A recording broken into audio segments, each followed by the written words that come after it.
ලෝක ප්‍රකට ගායක ජස්ටින් බීබර් කියන්නේ කාටවත් රහසක් නෙවෙයි. ඔහු සතුව මිලාදික වාහන එකතුවක් තියෙනවා. ලැම්බෝගිනි, රෝල්ස් රොයිස් වැනි ඕනෑම වාහනයක් ඇසිපිය හෙළන සැනින් මිලදී ගන්න ඔහුට සල්ලි තියෙනවා. නමුත් ඔබ දන්නවාද ලෝකයේ සුපිරිම වාහන නිෂ්පාදකයෙක් වන ෆෙරාරි සමාගම ඔහුට අලුත් වාහන අලෙවි කිරීම ප්‍රතික්ෂේප කරලා තියෙනවා කියලා? ඇයි මෙච්චර සල්ලි තියෙන මෙච්චර ප්‍රසිද්ධ තරුවකට ෆෙරාරි එකක් ගන්න බැරි? අද අපි කතා කරන්නේ බීබර් කළ ඒ ලොකු වැරදි ගැනයි.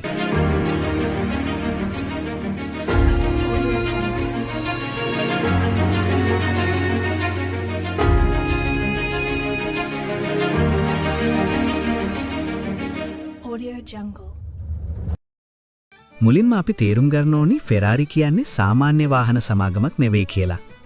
ඔවුන්ට තියෙනවා කෝඩ් ඔෆ් එතික්ස්. එහෙමත් නැත්නම් දැඩි චර්යා ධර්ම පද්ධතියක්.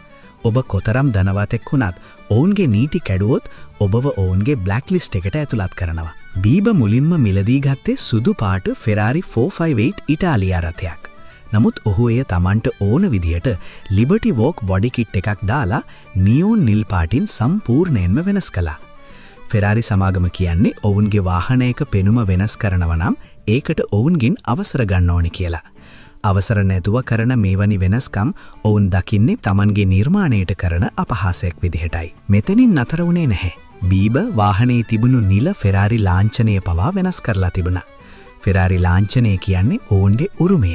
ඒකේ වර්ණය වෙනස් කිරීම ඔවුන් කිසිසේත්ම ඉවසන්නේ නැති දෙයක්. 2016 වසරේදී බීබර් ලොකු අතපසුවීමක් කළා. ඔහු රාත්‍රී සාදයකට ගිහින් Tamanගේ ෆෙරාරි රථය නවත්තතු තැන අමතක කරලා දාලා ආවා. සති දෙකක් යනකම් ඔහු දැනගෙන හිටියේ නැහැ වාහනේ කොහෙද තියෙන්නේ කියලා. අන්තිමේදී ඔහුගේ සහායකයෙකුටයි වාහනේ හොයාගන්න ලැබුණේ. සුපිරි වාහනයක් මේ වගේ නොසලකිලිමත් විදිහට පාවිච්චි කිරීම ගැන ෆෙරාරි සමාගම දැඩිසේ කෝප වුණා. ෆෙරාරි එකේ තවත් නීතියක් තියෙනවා. ඔබ අලුත් වාහනයක් ගත්තොත් මුල් වසර ඇතුළත ඒක විකුණන්න බෑ. විකුණනවා නම් ඒක මුලින්ම දෙනුම් දෙන්න ඕනි සමාගමට.